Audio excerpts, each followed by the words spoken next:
La Française, changer de point de vue pour changer les choses, vous présente, et plus encore.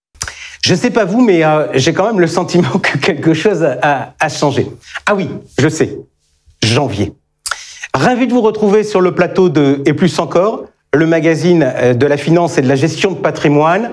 Alors, au nom de toute l'équipe, on vous souhaite une excellente année à vous tous et on est ravis de vous retrouver pour vous apporter information et expertise sur H24 Finance, LinkedIn, YouTube et naturellement aussi sur le site de Et plus encore. Voilà, c'est parti, générique.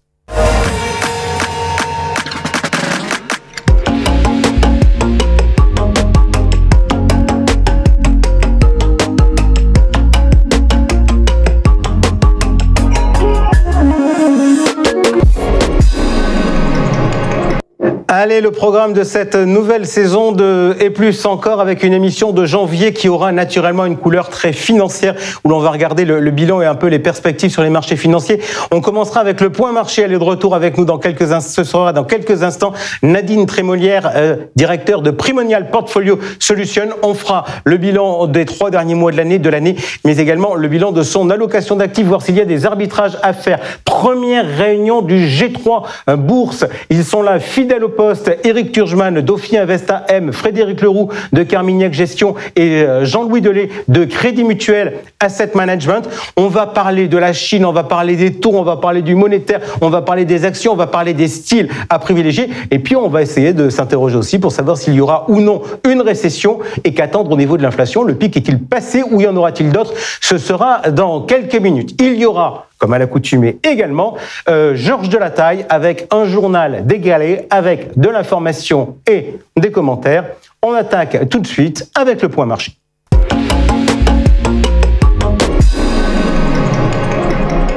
Le point marché, comme en 2022, elle sera avec nous tout au long de cette année. Nadine Trémolière, directeur chez Primonial Portfolio Solutions. Nadine, bonjour, bonne année.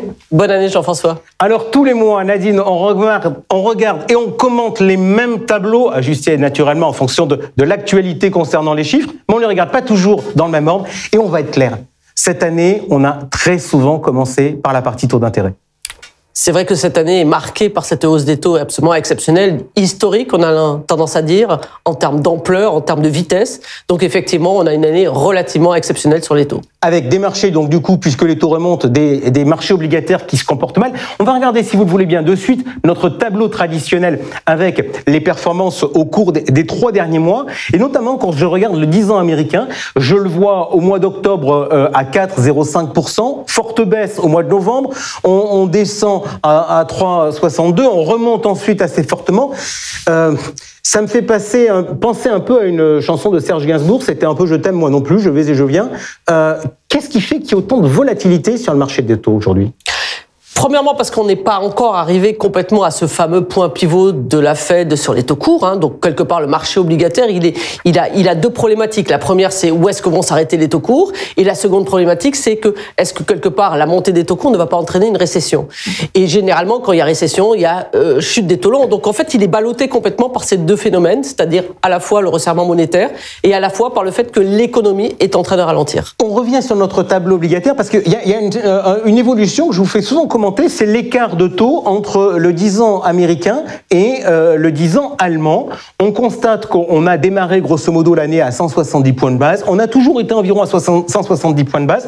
Et là, on a un écart qui est en train de se rétrécir fortement parce que la hausse des taux longs est plus importante en Europe qu'aux États-Unis. Pourquoi ? Elle est plus importante actuellement parce que, effectivement, peut-être que l'anticipation du marché en début d'année ou en milieu d'année était que peut-être que la BCE ne resserrerait pas aussi fortement que ce qu'elle est en train de faire.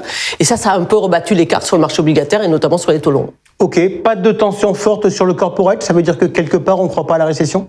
Je pense que le corporate en fait a bénéficié de taux de portage, on l'a souligné à plusieurs reprises dans les mois précédents, que à la fois la hausse des taux longs et la hausse des spreads avaient rendu cette classe d'actifs relativement attractive en termes de portage. Je crois qu'il y a pas mal de flux rentrants sur cette classe d'actifs et c'est ça peut-être qui limite un petit peu la hausse des spreads. Ça c'est l'effet des fonds datés ? Sûrement. Ok, allez, on passe tout de suite maintenant au marché actions pour faire le point de ce qui s'est passé.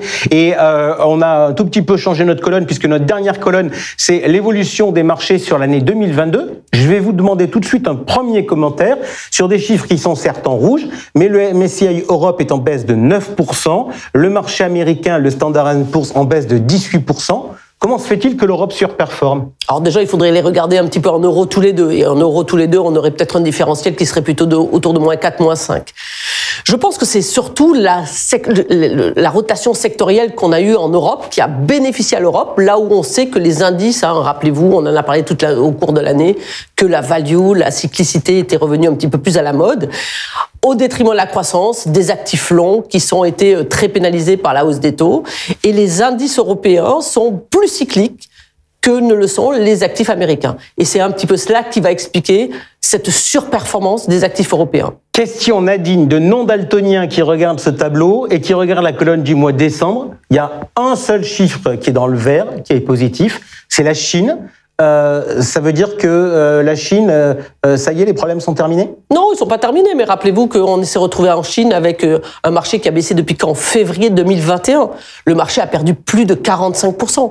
Donc à un certain point, compte tenu des annonces qui ont été faites, de la réouverture de l'économie, quelque part, je veux dire, le marché est en train de revenir à une plus juste valeur. Et c'est normal, je veux dire, ce rebond boursier sur la partie chinoise me paraît tout à fait normal. Alors, notre mission, c'est pas simplement de commenter les évolutions de marché, c'est aussi de faire des recommandations avec une allocation équilibrée. Bilan de l'année, moins 3,46%. Qu'est-ce qui a quelque part permis un peu de limiter la casse? On n'avait pas de taux, puisque début d'année, vous nous avez dit il n'y a que des coûts à prendre. Exactement. En fait, on a eu de la chance, c'est qu'on a un petit peu, alors on n'a pas très bien marché sur notre partie action, pas trop de surprises. En plus, on n'était pas trop sur le marché européen. On était plutôt sur des actifs de croissance. On a mis un petit peu de value. Donc, dans l'ensemble, cette poche-là, elle nous coûte à peu près 20%. 20% de 20%, ça coûte presque 4% au portefeuille. Cependant, on a, et c'est ce que j'avais un petit peu aussi commenté tout au long de l'année, on a préféré peut-être se mettre dans des endroits peut-être un peu moins liquides, des actifs un peu moins liquides, l'immobilier, les fonds en euros, le private equity, qui ont eu quand même des très belles performances cette année. Donc c'est ça qui nous permet d'avoir des performances tout à fait satisfaisantes. On revient sur un peu les arbitrages, la philosophie des arbitrages. On avait remis un peu de value en début d'année. On était sorti des actions européennes pour aller plutôt du côté private equity. La philosophie, c'est d'aller effectivement quelque part un peu se protéger dans des marchés où la volatilité devient de plus en plus importante. Oui, c'était.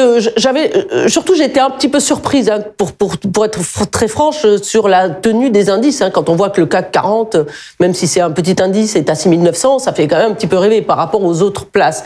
Donc, on a quand même cette espèce de bonne tenue du marché européen qui m'a un peu surprise. C'est vrai que j'avais plutôt tendance à vouloir fuir un petit peu les actions européennes pour aller plutôt sur du private equity qui a très bien marché. Donc là-dessus, on est vraiment très très content. Mais c'est vrai que l'Europe a plutôt mieux tenu que ce que j'imaginais.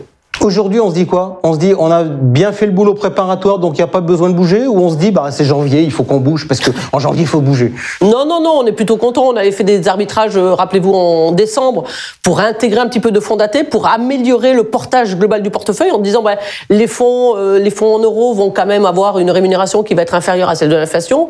Tous les actifs vont avoir une rémunération inférieure à l'inflation. Mais malgré tout, on trouve qu'il y a un petit peu de portage à récupérer sur les fonds datés. Donc, on a un petit peu diminué le fonds en euros et on va commencer l'année comme cela.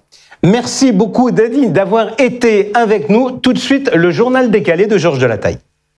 La Française, changer de point de vue pour changer les choses, vous présente le journal décalé.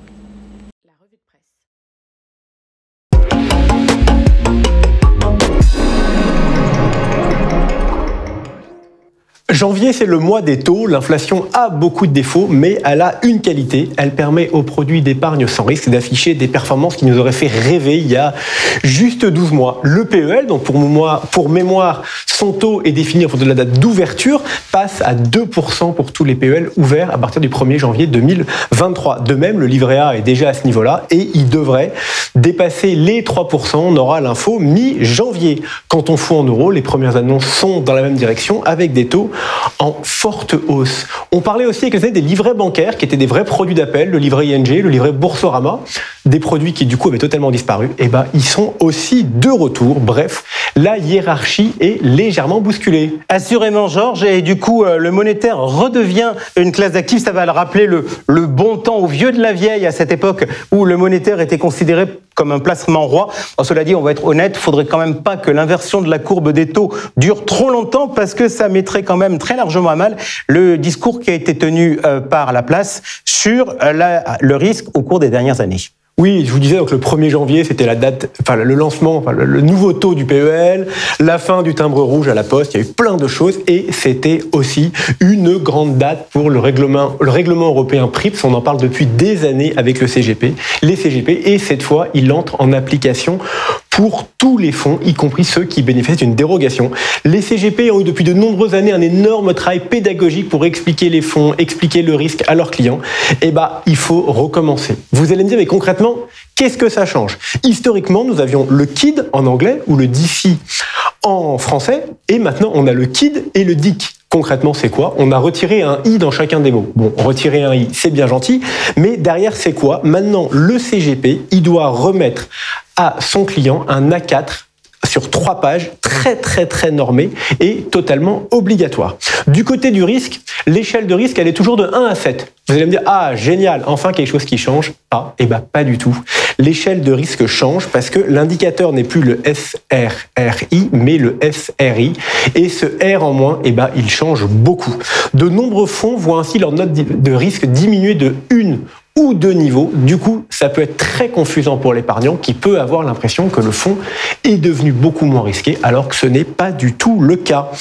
De même, on ne parle plus de performance passée, mais de performance attendue avec 4 scénarios de performance: tension, défavorable, intermédiaire et favorable. Et désormais, on ne parle plus donc de performance passée, mais de gains potentiels en pourcentage et en euros sur 1 et sur 3 ans. De même, les fonds n'ont plus de frais, mais ils ont des coûts. Ces coûts sont détaillés au fil du temps avec leur composition. Bref, vous pouvez imaginer que les équipes marketing des sociétés de gestion, comme les équipes compliance, ont dû s'arracher quelques cheveux au mois de décembre pour sortir toute cette documentation. Et les étudiants pourraient s'amuser à faire une thèse sur le thème de l'utilité et de la pertinence des réglementations européennes. Donc, genre, à l'évidence, ça, au cas où on n'aurait pas compris, il est clair que le sujet des coûts est un sujet majeur pour les autorités. Sur les performances passées, qu'est-ce qu'on va retenir ? On va retenir une leçon pédagogique, c'est que on considère que le passé est connu et que l'avenir est incertain. Cela dit, on va être très honnête.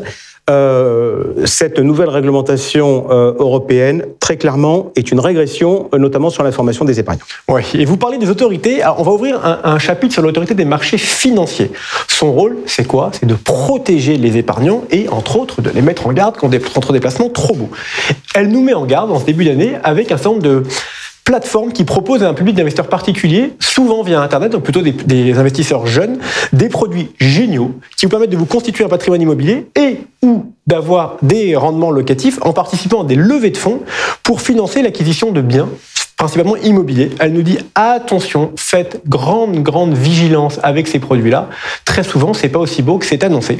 Du coup, ça veut dire quoi ? Encore une fois, nous ne pouvons qu'encourager les épargnants à aller voir des CGP. C'est leur rôle d'aider l'épargnant à trouver les bons produits qui lui correspondent et de faire la bonne sélection de produits. C'est bien que je le dise moi, mais c'est encore mieux quand je constate qu'avec l'étude annuelle Global Investor Day Study 2022 de Schroders, on constate bon an mal an la même chose. Les investisseurs particuliers les plus experts, donc ceux dont on pourrait penser qu'ils n'ont pas besoin d'un CGP, au contraire, c'est eux qui font le plus appel à des conseillers financiers. Ils sont statistiquement le plus nombreux à faire appel ou même à déléguer leurs investissements à ces professionnels.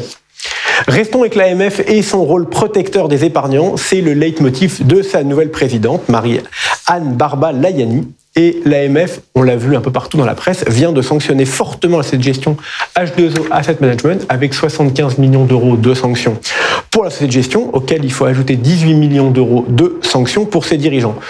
Seul petit problème, l'épargnant a été lésé et pourtant, cette sanction, elle va dans les poches de l'AMF et donc dans les poches de l'État. Un peu étrange.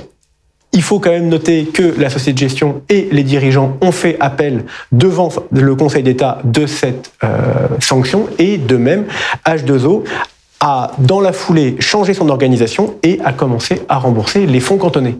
Vous l'avez dit, Georges, la sanction, si elle est confirmée, donc en appel, ça ira dans les poches du Trésor public et pas des épargnants. Et ça pose d'ailleurs très clairement le sujet du dédommagement des épargnants. C'est un sujet de place. Donc, qu'est-ce qui va se passer? Ça va se battre. Il y a déjà un certain nombre d'initiatives qui ont été annoncées de procédures à l'encontre de H2O par un certain nombre d'avocats ou de groupements. Et sur le fond, on peut quand même, sujet de place, réfléchir, savoir si la défense des épargnants est un sujet ponctuel quand il y a des problèmes, ou si finalement ça doit être une situation structurelle sur la place. Ça aussi, je pense que ça pourrait faire l'objet d'une thèse. Oui. Et autre sujet qui risque de nous occuper fortement dans les prochains mois, la réforme des retraites. La Première ministre Elisabeth Borne présente aujourd'hui la réforme. Est-ce qu'elle passera, qu'elle ne passera pas? A priori, on semblerait dire qu'ils aient trouvé avec la droite une majorité à l'Assemblée, mais il reste la pouvoir de la rue. Est-ce que les Français sont dans la rue? Est-ce que les syndicats vont soutenir, pas soutenir? On verra ce que ça va faire. Et avec un gros impact pour nous, quel impact sur les finances des particuliers? Quel impact sur le PER? Quel impact sur la croissance si tout le monde va dans la rue? Bref, beaucoup de sujets à discuter. Et quel impact sur le marché? Et quel impact sur le marché de l'épargne retraite? Parce que très clairement, on ne va pas se voiler la face, cette réforme, elle aura pour effet une baisse des pensions des actifs et donc potentiellement la volonté des individus d'améliorer leur retraite future en épargnant par leurs propres moyens. Merci beaucoup, Georges, pour ce journal. Et j'invite les fans de votre mercato à vous retrouver sur LinkedIn et plus encore pour le mercato du mois avec les mouvements humains, mais également les mouvements capitalistiques. Merci, Georges. On se retrouve le mois prochain. Tout de suite, c'est le G3 Bourse.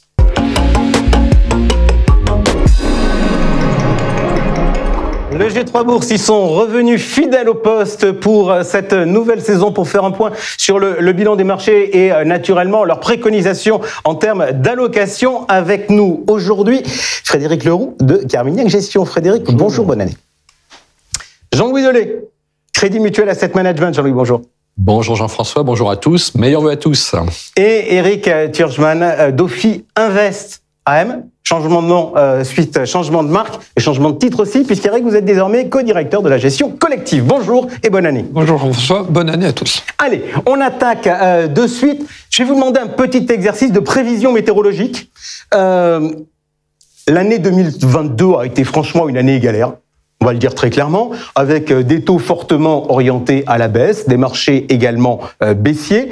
Est-ce que après l'orage de 2022, quelle sera la météo?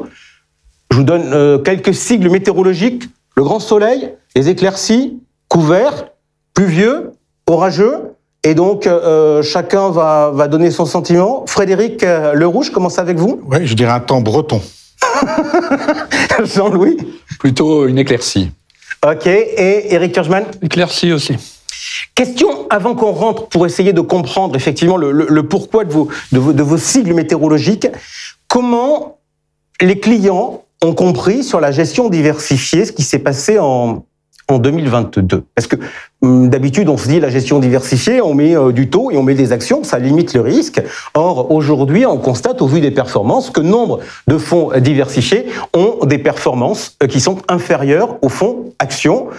Frédéric, les clients ont réagi comment? Alors, les performances de nos fonds diversifiés n'ont pas été inférieures à celles des fonds actions, donc c'était déjà quelque chose d'un petit peu compliqué à éviter, à avoir expliqué justement. Donc, je crois que ça a été une année qui a été vécue difficilement par l'ensemble des clients. Ça s'est traduit quelquefois par un peu de sortie, on comprend bien, mais bien maîtrisé globalement. Et l'histoire était assez facile finalement à raconter. C'est-à-dire la recorrélation des classes d'actifs par rapport à toute la période de la décennie passée où l'inverse était vrai et permettait justement une progression régulière des fonds diversifiés. Jean-Louis Delay, votre sentiment là-dessus? Est-ce que le métier de gérant diversifié a été un peu plus dur l'an dernier que les années passées? Clairement, ça a été moins facile. Hein. Évidemment, les marchés étant corrélés et avec des performances négatives sur l'ensemble des classes d'actifs. Donc effectivement, la gestion diversifiée a souffert. Bon, toutefois, on n'a pas eu beaucoup de sorties. Le Crédit Mutuel AM finit même en collecte nette, globalement toutes classes d'actifs confondues. Donc c'est plutôt un beau résultat dans ce contexte-là. Eric Turgeman? Ce qui est difficile pour les clients, effectivement, c'est par rapport au profil. Vous savez qu'en général, il y a souvent 3 profils, l'équilibre, dynamique, prudent. Et normalement, prudent, comme son nom l'indique, c'est on ne doit pas faire de pertes, quoi. Et comme dans le prudent, il y a des obligations et que, effectivement, là, les obligations ont plongé, c'est pas forcément évident d'expliquer à des clients qu'avec un profil prudent, ils sont en performance négative, même si c'est pas la performance quand même des marchés actions. Autre élément un peu compliqué, c'est que le CAC 40 s'en tire pas si mal. Et qu'en fait... et c'est la référence des clients c'est la référence des clients. C'est le CAC 40. Et Eurostock 50, ils s'en fichent un peu, et je parle pas des autres indices. Donc le CAC 40, il termine à 8%, quelque chose comme ça, ce qui est pas catastrophique, ce qui reflète pas du tout les marchés dans leur ensemble. Et donc, à un moment donné, expliquer que le CAC 40 a fait moins 8 et qu'éventuellement des fonds diversifiés ont fait plus mal, c'est pas forcément évident. Ok. Allez, question. Maintenant, tout à l'heure, je vous posais une question météorologique pour qu'on plante le décor. Je vais vous poser une autre question toute simple. En un mot, quel est pour vous l'indicateur à suivre en priorité sur l'exercice 2023 ? J'étais avec vous, Eric Turgeman. Je reste avec vous. Votre mot, c'est quoi ? En un mot ? Un mot. Bénéfice. Ok. Jean-Louis Delay, votre mot. Moi, je reste constant par rapport à notre dernière table ronde, c'est-à-dire l'inflation aux États-Unis. Frédéric Leroux. Ce sera la réaction des marchés de taux à la désinflation aux États-Unis. Désinflation aux États-Unis. Donc, vous nous annoncez une baisse de l'inflation. On va, à partir de ça, creuser. Éric Turgeman, pourquoi vous nous dites que l'élément clé à regarder, ce sera les bénéfices des entreprises ? Ils ont triché, hein, c'était en un mot, je dis. Je reconnais. Pourquoi de toute façon, il y a 2 éléments. Hein. Les marchés actions, hein, c'est des bénéfices et des taux. Hein. C'est rien d'autre. Après, il peut y avoir toute la psychologie dans les flux et tout, mais enfin, c'est bénéfices et taux. Bon, alors l'inflation, et ça on peut se tromper, mais il semble que c'était le gros sujet de l'année dernière, mais ça on va en débattre. En tout cas, les marchés considèrent que le pic est derrière nous, qu'il y aura toujours de l'inflation, mais quand on regarde les break-even d'inflation, les anticipations d'inflation, ça a l'air à peu près de se calmer. La grande question, c'est que là, on va rentrer en ralentissement plus ou moins marqué, mais en ralentissement, et qu'il y a une corrélation très forte entre les bénéfices des sociétés et la croissance économique. Et que là, on est dans le flou total sur la croissance.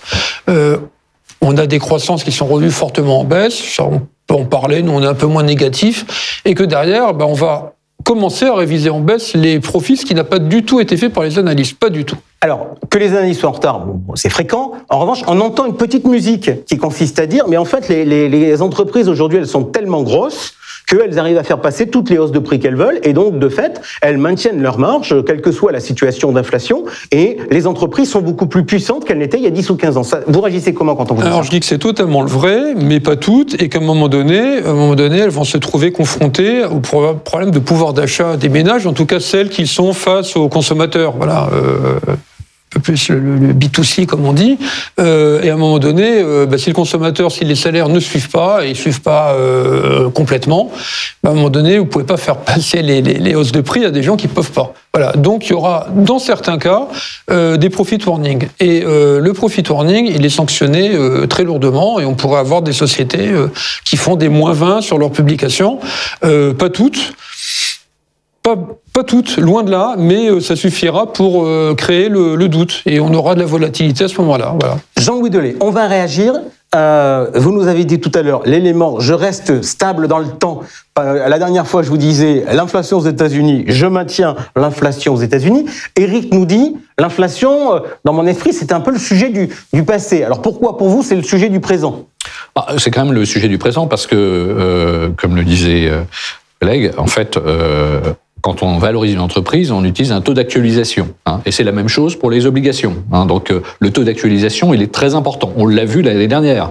La hausse des taux longs, ça a eu cet impact à la fois sur les marchés obligataires et sur les marchés d'actions. Ça a provoqué une forte baisse des 2 classes d'actifs. Donc la grande question, c'est cette inflation aux États-Unis, est-ce qu'elle va se modérer ? Est-ce que du coup, la Banque centrale américaine, qui va évidemment piloter sa politique monétaire en fonction du niveau d'inflation, jusqu'où on va aller, ou quel est le taux plafond. Et votre réponse à ça, parce qu'Eric nous disait il y a un instant, les marchés considèrent que le pic d'inflation est derrière nous.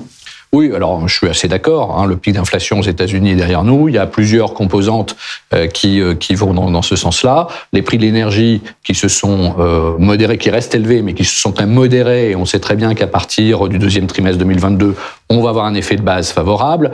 Le fameux shelter, le logement aux États-Unis, qui pèse pratiquement 30% de la composante inflation là-bas, et on voit que les prix des loyers commencent à se modérer également aux États-Unis. Et puis également l'inflation salariale, puisqu'on a eu un chiffre vendredi dernier, 4,6% de croissance des salaires aux États-Unis. Ça reste élevé sur un an glissant, mais c'était inférieur aux 5% attendus. Donc on a plutôt des bonnes nouvelles dans ce sens-là, et on peut espérer effectivement qu'on ait dépassé le pic d'inflation aux États-Unis. Ok, aujourd'hui on considère que la Réserve fédérale, elle regarde quoi? L'inflation, les dépenses des ménages et de plus en plus ce qui se passe au niveau des salaires? Oui, ils l'ont dit d'ailleurs. Ils ont dit qu'ils allaient regarder de très près l'inflation des salaires, que c'était clé pour eux avant de pouvoir adopter une position, disons, plus modérée. Frédéric Leroux, je me tourne vers vous parce que vous aimez bien en général secouer le cocotier et la dernière fois qu'on avait été en plateau, vous nous avez dit les marchés se mettent le doigt dans l'œil sur le sujet du pic d'inflation. Il y aura pas de pic d'inflation, mais il y aura plusieurs remontées de l'inflation. Et puis là, pardonnez-moi de vous dire la chose suivante. Mais tout à l'heure, vous avez utilisé le mot désinflation. Alors je me suis dit, mais attends, il est totalement contradictoire avec lui-même. Il est en train d'envisager une baisse des taux ou ça va remonter? Je suis toujours très largement dans mon idée de long terme d'inflation structurelle, qui a démarré à la sortie du Covid, avec la réouverture de l'économie. J'ai entendu plusieurs fois le pic d'inflation, et c'est là qu'est l'erreur de mon point de vue, c'est qu'on va avoir une succession de pics d'inflation. On a fait le premier. On est en train de descendre maintenant pour bien marquer le premier pic. Et c'est pour ça que je parlais tout à l'heure de la réaction des marchés à la baisse de l'inflation. C'est que ce qui va m'importer, moi, c'est de comprendre quand les marchés vont anticiper la prochaine remontée d'inflation. C'est là que je suis. Donc, je suis pas du tout dans l'idée, il y a un pic d'inflation, c'est terminé, on revient comme dans les années 2010. Il y a un premier pic, une descente, une remontée. Et c'est l'histoire des 10 ou 15 ans qui viennent, de mon point de vue. Voilà l'histoire. Donc je suis vraiment droit dans mes bottes et je change pas du tout de vision par rapport à ce que j'ai exprimé les deux dernières fois. Et ça peut se passer, cette perception d'une remontée de l'inflation, ça peut se passer dans l'année 2023, ou puisque vous nous avez dit je suis dans une réflexion de long terme, vous vous dites plutôt 2023, la thématique, ça sera quand même une sorte d'atterrissage de la hausse des prix. C'est désinflation, c'est certain. Par contre, je pense que la Banque centrale américaine va rester assez tendue parce que le marché du travail n'arrive pas finalement à se détendre. On voit effectivement sur le front des salaires des inflexions vers le bas, mais on a un plein emploi historique, on a des demandes, des offres d'emploi qui sont à un plus haut historique, qui sont pas satisfaites.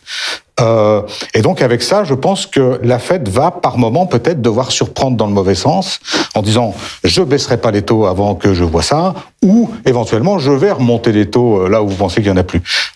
Pour l'instant, on a un taux terminal pour ce pic-là autour de 5%. On pense, nous, qu'on ira plus loin que ça, compte tenu du fait que le marché du travail est extrêmement robuste.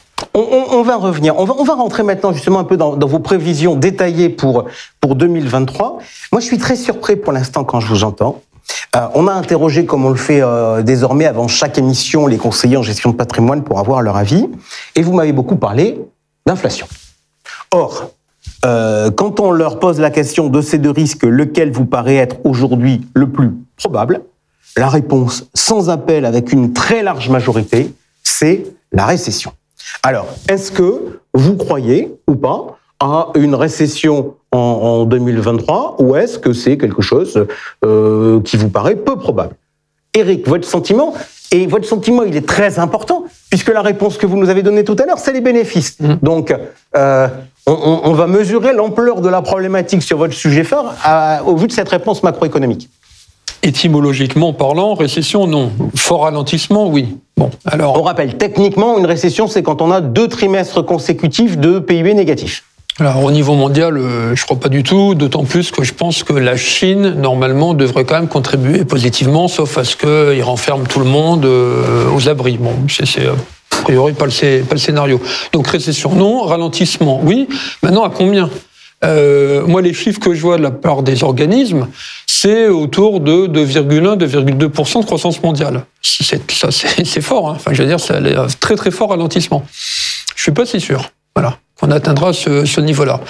On commence à voir d'ailleurs, avant de venir, je lisais une étude de broker qui commençait à revoir un petit peu en hausse. Alors, on n'aura certainement pas 3, quoique, mais enfin, bon, on ne pense pas. Mais alors après, si au lieu de 2,1, on commence à voir 2,5, 2,6, c'est plus la même chose, d'autant plus qu'il y a une corrélation très forte.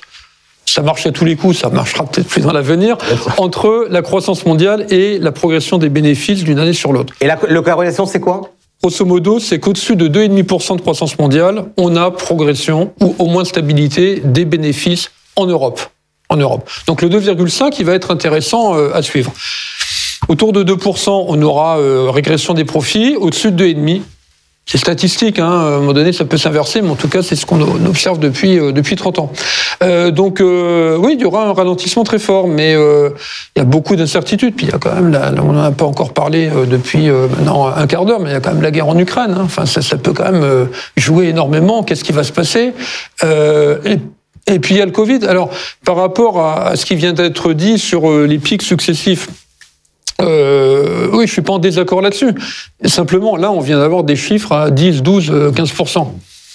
C'est ça qui me semble être le pic. Mais après, on peut avoir des 5, 6%. Voilà, c'est dans la définition du pic. Voilà. Mais effectivement, 5, 6%, c'est encore beaucoup. L'explosion, elle est due quand même. Là, il y a de l'inflation sous-jacente, la transition économique, écologique, etc. Ça, c'est sûr qu'on n'aura plus l'inflation qu'on avait dans les années 2010, où d'ailleurs on disait qu'il n'y en aurait plus du tout. Voilà, tout le monde s'est bien trompé, il y en a. Maintenant, l'explosion, elle est due quand même à 2 facteurs un peu exogènes. Quand même, les goulots d'étranglement suite au dé-Covid. Voilà, 2021, 2022, et puis quand même la guerre en Ukraine qui a propulsé le prix des matières premières. Donc voilà, ça je pense que ça va pas arriver forcément tous les ans. C'est pour ça que je pense pas nécessairement encore à des chiffres à 10, 11, 12, 15% comme on a vu dans la zone euro. Ok, si je vous lis quand même, vous avez commencé par me dire éclairci. Oui. Bon, par rapport à l'année qui était quand même pas tip-top. Ensuite, vous m'avez dit bénéfice, et là vous me dites en termes, il y aura pas de récession. Oui. Et il y a finalement quelque part un espoir d'amélioration de la conjoncture économique par rapport à ce qu'anticipent les marchés. Éclairci, c'est sur le niveau des marchés.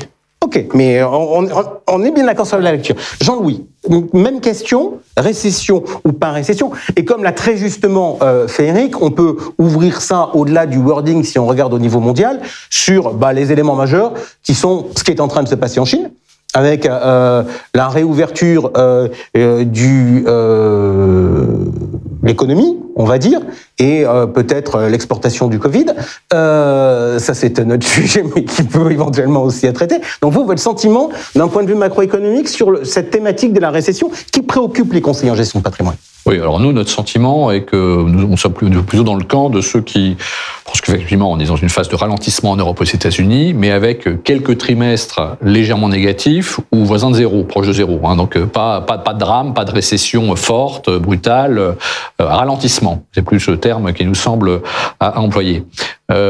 Sur la Chine, moi je pense plutôt que ça va être, plutôt qu'exporter le Covid, en tout cas notre espoir c'est que plutôt on réexporte, nous, des biens et aux Chinois, enfin que l'Europe retrouve son moteur de croissance qui est effectivement, parce que ça avait beaucoup baissé les exportations vis-à-vis de la Chine, et on sait que pour les constructeurs auto-allemands, pour tout ce qui est machine-outil, pour tout ce qui est luxe et spiritueux, on peut avoir un fort rebond des exportations et qu'au contraire ça va soutenir et limiter le ralentissement en Europe. Et sur la Chine, ce qu'on peut dire aussi, c'est qu'effectivement, on était dans une politique zéro Covid où dès que vous aviez un salarié qui avait le Covid l'année dernière, tout le monde rentrait chez soi, les 300 salariés du site de production en question rentraient chez soi pendant 3 semaines. Donc ça, évidemment, ça a coupé la production et ça a limité la croissance de l'économie chinoise. Aujourd'hui, on est dans un mode un peu plus européen, c'est-à-dire que un salarié attrape le Covid, il rentre chez lui, mais les autres continuent à travailler, hein, et il revient au bout de 10 jours, 15 jours, lorsqu'il a passé lorsqu'il est rétabli. Et donc, ça va être effectivement, normalement favorable à l'économie chinoise et ça va lui permettre de réaccélérer, sauf si effectivement il y a un nouveau variant qui arrive. Ça, c'est la grande question qu'on maîtrise pas. Ok, Frédéric Leroux. Oui, alors récession, le risque est faible. Aujourd'hui, c'est-à-dire peut-être un petit ralentissement, peut-être 1 ou 2 trimestres, fin d'année. En Europe. On parle de quoi? On parle de 2023 ou on parle de 2023-2024? On parle de 2023. Autrement dit, voilà, le risque de récession importante est faible. Donc, la nouvelle d'un ralentissement qui conduit vers une petite récession, c'est une bonne nouvelle. Faut pas s'inquiéter de ça, puisque c'est ce qui permet au marché, de nouveau, de réfléchir. Bad news is good news.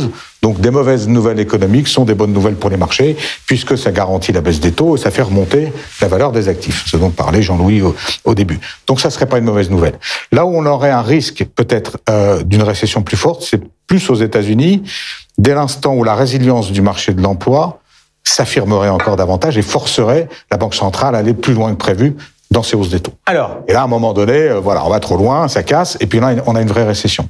Mais contre ça, je suis aussi d'accord avec Jean-Louis, le retour de la Chine sur le devant de la scène économique, c'est aussi un facteur qui va réduire le risque de récession, voire au contraire, redonner un petit peu d'inflation, parce que quand les Chinois repartent, ils achètent beaucoup de matières premières. Et voilà, ça passe par là. Alors ça, c'est très intéressant. On a posé la question au conseiller en gestion de patrimoine et j'avoue que j'ai été très surpris de la réponse. Donc, je vais vous la poser, Franco, avant de vous demander vos objectifs en termes d'anticipation sur les politiques monétaires et de la Fed et de la Banque centrale européenne. La question, c'est pensez-vous qu'en 2023, les banques centrales américaines et européennes puissent baisser leur taux directeur ? Et 60% des conseillers en gestion de patrimoine nous répondent non, mais 30% nous répondent oui. Alors, oui ou non, sans justificatif, et après on regardera à chacun vos prévisions. Frédéric Leroux, les banques centrales peuvent-elles baisser leur taux directeur ? D'après ce que j'ai compris de ce que vous m'avez dit jusqu'à présent, a priori, vous devez me répondre non. Non. Jean-Louis Delay ? Non. Éric Turgeman ? Non. Ok.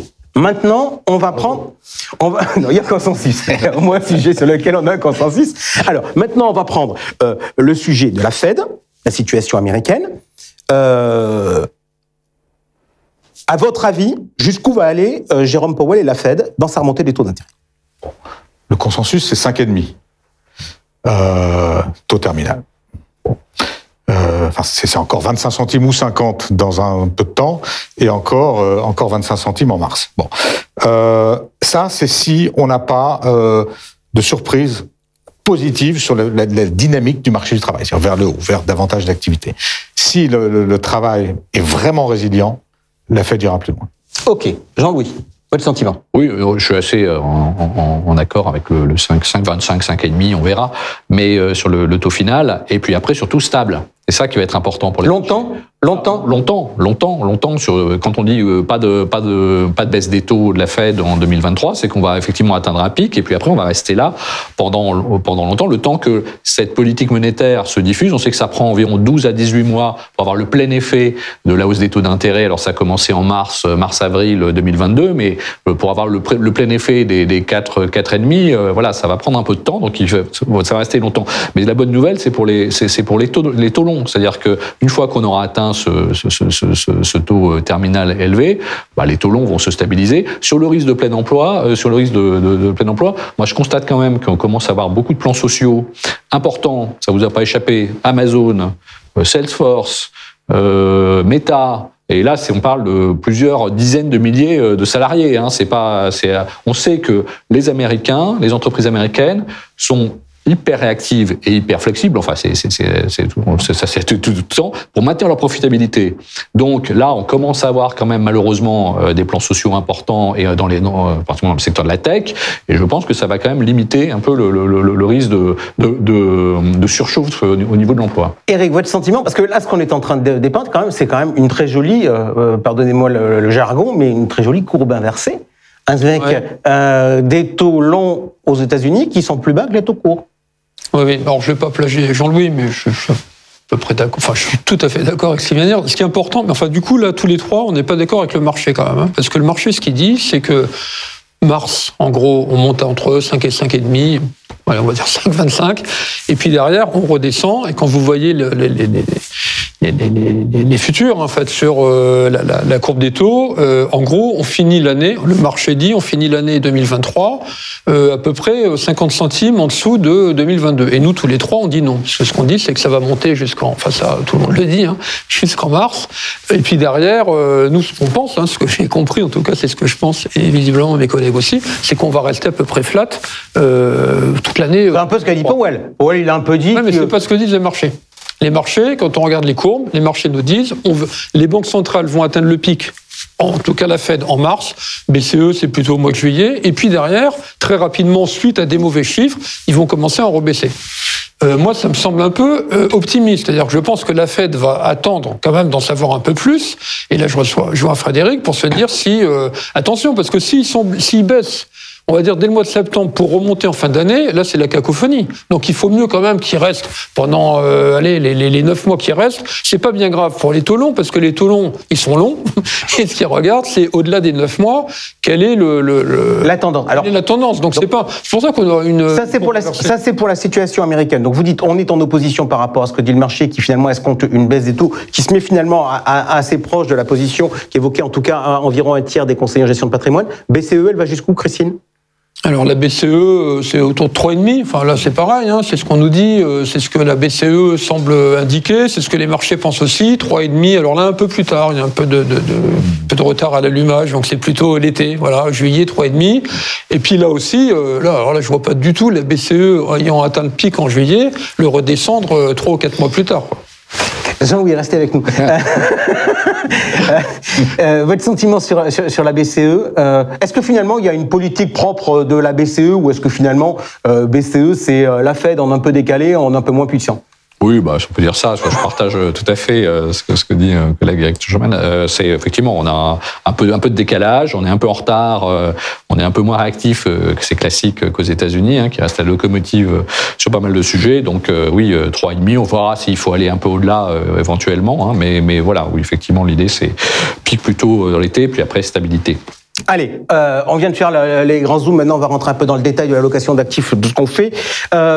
Partie donc, actions ou obligations, que privilégier pour 2023. Quand je regarde un peu les conseillers en gestion de patrimoine, je vais la retrouver, ils sont très partagés parce que eux ils disent 40% pour les actions à privilégier et 40% pour les obligations et 30% pour ni l'un ni l'autre. Frédéric Leroux, déjà, je vais vous poser une question toute bête. Dans cet environnement où les taux courts remontent, est-ce que le monétaire redevient une classe d'actifs ? Absolument.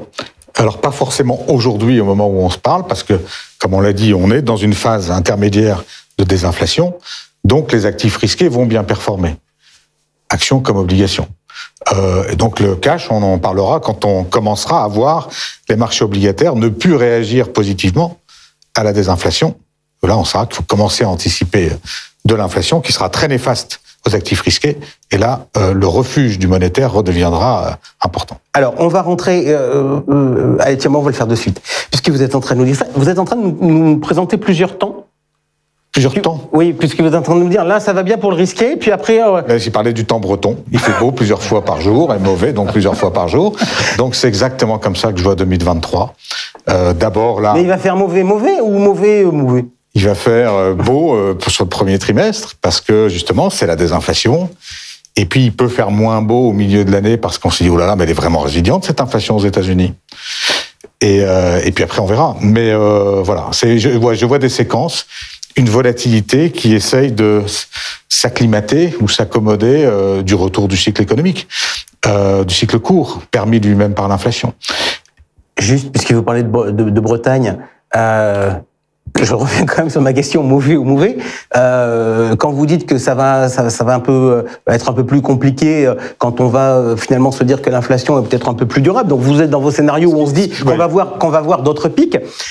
Est-ce que c'est une situation où on sort pas en mer ?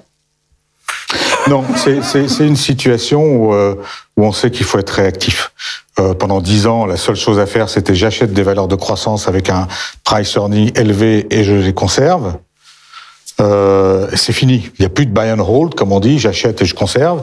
Et il n'y a plus non plus la prééminence définitive des valeurs de croissance sur les valeurs cycliques ou sur la value. Alors on va y revenir. Grosso modo, vous nous annoncez plusieurs temps avec des attitudes à adopter différentes. Jean-Louis, plutôt action, plutôt obligation? Alors, nous, notre préférence, c'est d'abord les obligations. C'est là où on estime, par contre, les obligations investment grade, par exemple, zone euro, c'est là où on a le meilleur couple rendement-risque. C'est un actif bien moins volatile. Et là, les taux d'intérêt, aujourd'hui, ont quand même retrouvé des niveaux intéressants, d'autant plus que si on anticipe qu'on est dans un scénario de ralentissement économique, les taux d'intérêt, voilà, ils sont sur des niveaux élevés compte tenu de ce scénario-là. Donc ça nous semble la classe d'actifs à privilégier. Alors après, on peut parler des zones, etc., des segments de marché obligataires, l'inflation. Donc plutôt tôt. Et ça veut dire que vous êtes négatif sur les actions ou pas? Non, pas du tout. Pas du tout. Nous, on est revenu, on a rajouté des positions sur les actions européennes au mois de décembre, dès le 20 décembre, lors du dernier comité d'allocation d'actifs, en estimant que les marchés d'actions européennes présentaient une valorisation assez modérée, assez basse,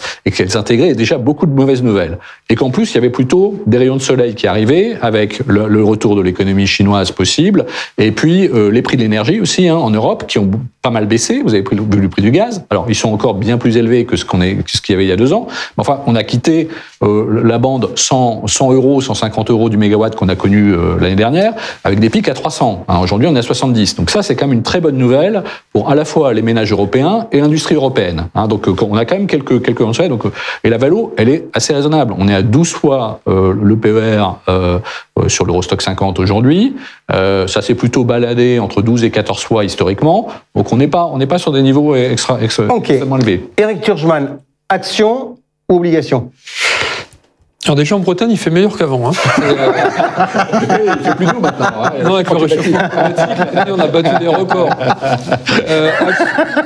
Action ou obligation? Alors, le problème, c'est qu'on aurait fait cette émission il y a 10 jours. Je leur ai dit, il y a un potentiel. Nous, on avait un potentiel de 10% pour les marchés actions, bon, ce qui est pas mal.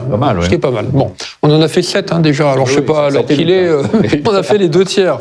Qui reste un petit tiers par rapport à ce qu'on avait en tête. Alors, du coup, effectivement, je rejoins Jean-Louis sur le rapport risque-rendement.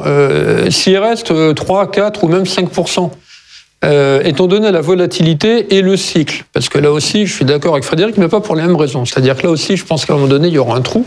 Et moi, c'est par rapport à la crainte des bénéfices. C'est-à-dire, en gros, au mois d'avril, quand on a publié le premier trimestre et que les chefs d'entreprise vont s'exprimer, comme je pense qu'il y aura quelques gadins, encore une fois, pas énormément, mais suffisamment pour qu'on ait peur, là, on risque d'avoir... Donc, on se rejoint, mais...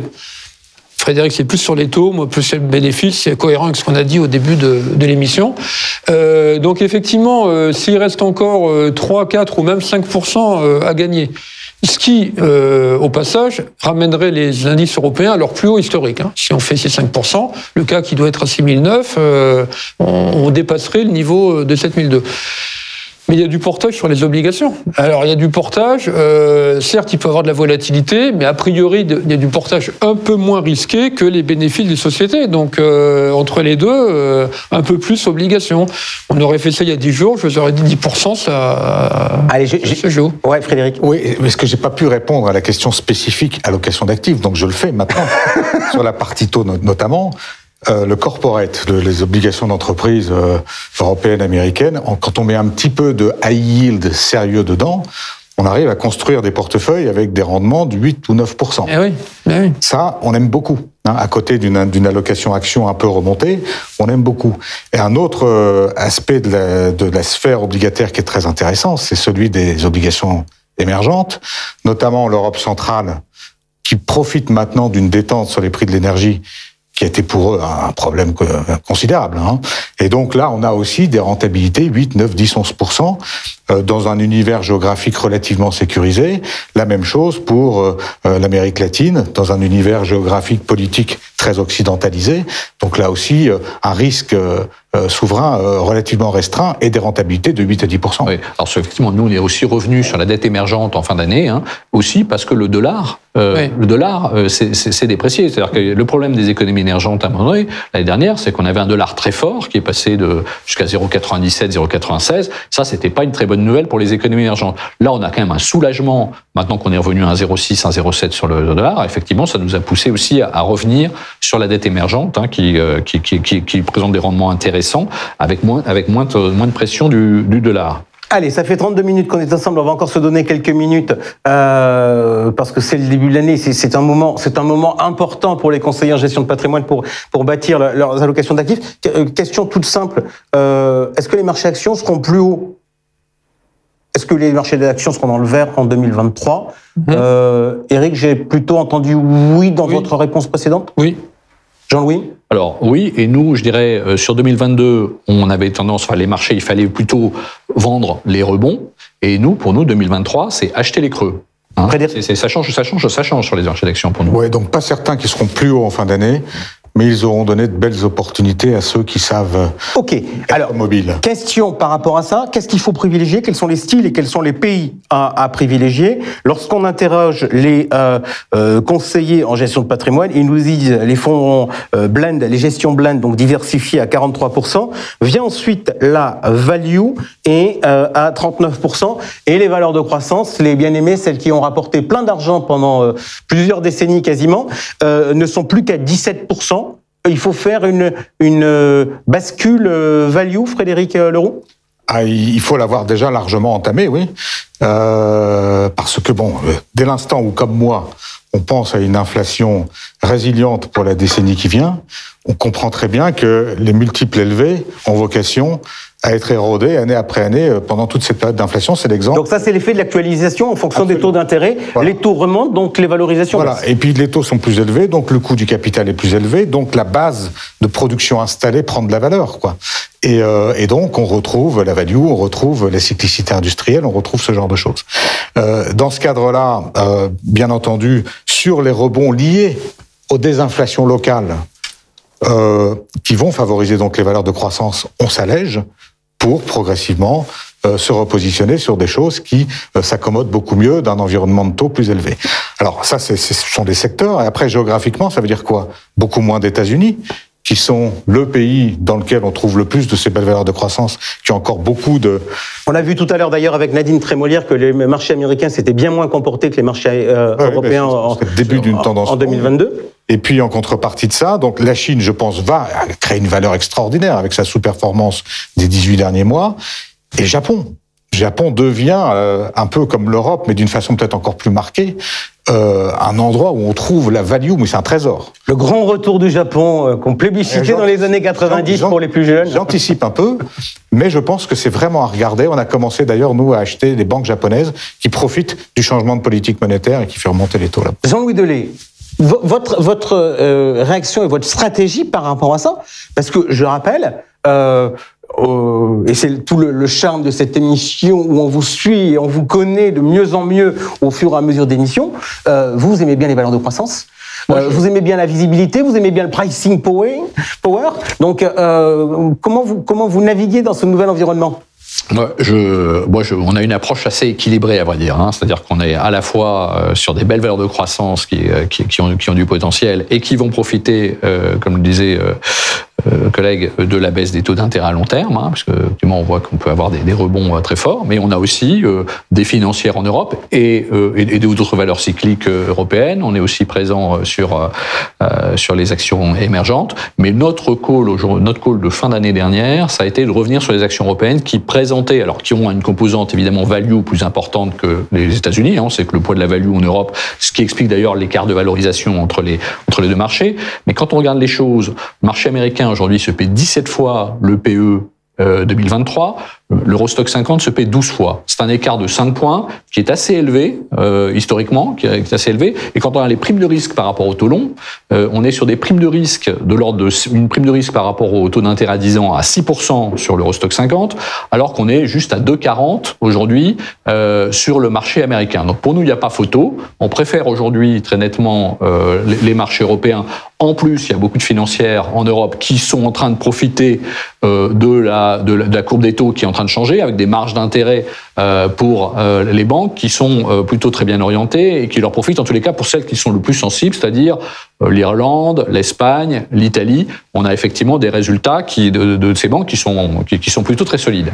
Ok, Eric Turgeman, alors j'aime bien parce qu'on a tous des caractéristiques et des lectures. Vous êtes historiquement un gérant action avec un biais value. Ouais. Donc c'est un style qui a quand même bien souffert pendant des années. Vous vous dites c'est le grand retour en grâce, c'est que... c'est pas certain, moi ça me fait un peu mal au cœur. J'entendais ce que disait Jean-Louis, il y a des banques françaises qui se payent 0,3 fois à 0,5 fois la book value, enfin l'actif net.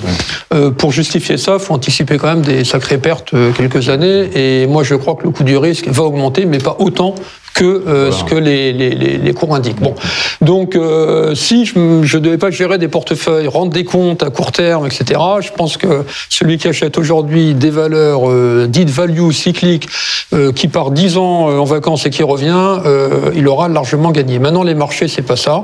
Il y a un effet moutonnier, malheureusement, c'est comme ça. Et si on est dans une perspective de doute sur la croissance, donc éventuellement de doute sur les bénéfices, avec... Voilà, on n'est pas forcément d'accord, mais avec l'impression que la hausse des taux est derrière nous.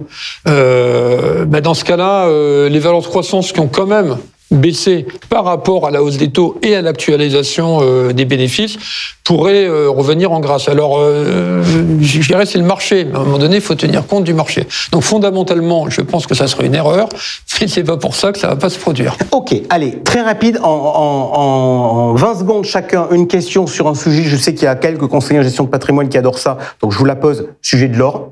Intéressant ou pas intéressant ? Ouais, moyennement intéressant, parce que ça dépend beaucoup des taux réels, et je ne suis pas certain que ça parte. Jean-Louis ? Intéressant pour y revenir à un moment donné, parce qu'effectivement, il y a les taux réels qui sont négatifs. Par contre, il y a des achats importants des banques centrales indiennes et chinoises qui diversifient leurs réserves de change et qui soutiennent la classe d'actifs. Et puis, deuxièmement, si le dollar continue à baisser, ce qu'on nous on anticipe au moins sur la deuxième partie de l'année, à ce moment-là, l'or peut redevenir attractif. Jean-Louis. Frédéric. Très intéressant, pour une raison essentielle. L'inflation s'installe, enfin elle est là, va monter cycliquement. La résistance à la douleur des populations aujourd'hui est très faible, les banques centrales le savent. Les taux seront jamais plus hauts que l'inflation, on aura toujours des taux réels négatifs. C'est fini Volcker. Et ça, Volcker ne peut pas revenir aujourd'hui, on n'a pas envie de quelqu'un de trop dur pour nous. Et donc on aura des taux réels durablement négatifs, et ça c'est le moteur essentiel de la hausse des prix de l'or. Allez, 1 minute à chacun de conclusion sur vos prévisions, vos recommandations sur 2021. Frédéric Leroux, j'étais avec vous, je reste avec vous. 2021, 23 2023, pardon. Les prévisions. Alors, on parle de... C'est plus facile. Prévisions, on parle de cours de bourse, de ce que vous... Comment vous voyez le monde 23. Si on doit résumer votre pensée en 1 minute. Alors, en 1 minute. L'inflation est de retour pour la décennie qui vient. C'est pas forcément une croissance permanente et continue, mais en tendance, elle sera avec nous.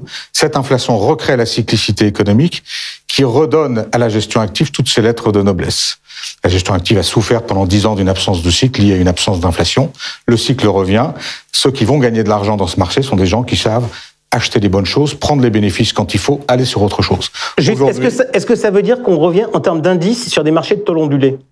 Ah oui, taux ondulé avec probablement taux ondulé, c'est très bien, ça me va très bien, mais ça veut surtout dire qu'il faut aussi savoir s'aventurer en dehors de ces zones de confort. Il va falloir aller au Japon, il va falloir retourner en Chine, il va falloir aller chercher des secteurs de l'ancienne économie qu'on a complètement oubliés.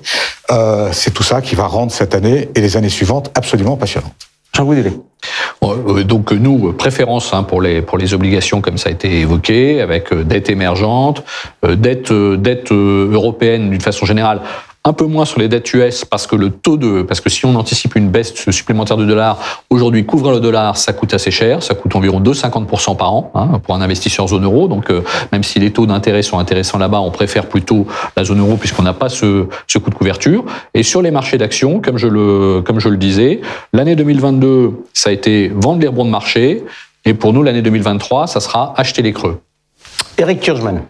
Alors, l'année 2022, c'est la première année depuis, je crois, 20 ans où il y a eu corrélation négative entre les marchés de taux et les marchés actions. En général, ça n'arrive jamais. Il y en a toujours un des deux qui compense. Je nous rappelle 94. 94, donc c'est ça. Pardon. Ça remonte un peu, mais c'est ça. Nous, on travaillait tous. Voilà. Je crois fondamentalement que ça n'arrivera pas en 2023. Voilà. Soit effectivement les taux vont se détendre un peu, donc les marchés obligataires vont légèrement performer. On pourrait avoir un accès. Enfin, si les taux se détendent trop, ça sera très bien pour les marchés obligataires, mais ça voudra dire qu'on rentre plus en récession. Les marchés actions pourraient être heurtés. Inversement, si finalement la croissance reste très bonne, les marchés obligataires ne vont pas forcément performer, mais là on aura les actions qui prendront le relais. Donc je pense que là il y aura des corrélations dans un sens ou dans l'autre. Bien, merci beaucoup d'avoir été avec nous pendant 42 minutes pour nous donner ces prévisions qui sont pas dans le consensus du marché, qui sont avec de réelles différences. Merci à vous. Donc, on fera un point au mois de juin avec un prochain G3 Bourse. Merci également à vous, conseillers en gestion de patrimoine, notamment pour vos réponses au sondage. Vous en recevrez un dans environ 15 jours sur notre prochaine émission. C'est très utile parce que ça nous permet effectivement d'avoir aussi le sentiment du terrain et pas simplement le sentiment de ce qui se passe dans les salles de marché des sociétés de gestion françaises. Merci à vous tous. C'était Et plus encore. On se retrouve le mois prochain sur H24 Finance, LinkedIn et YouTube. Salut.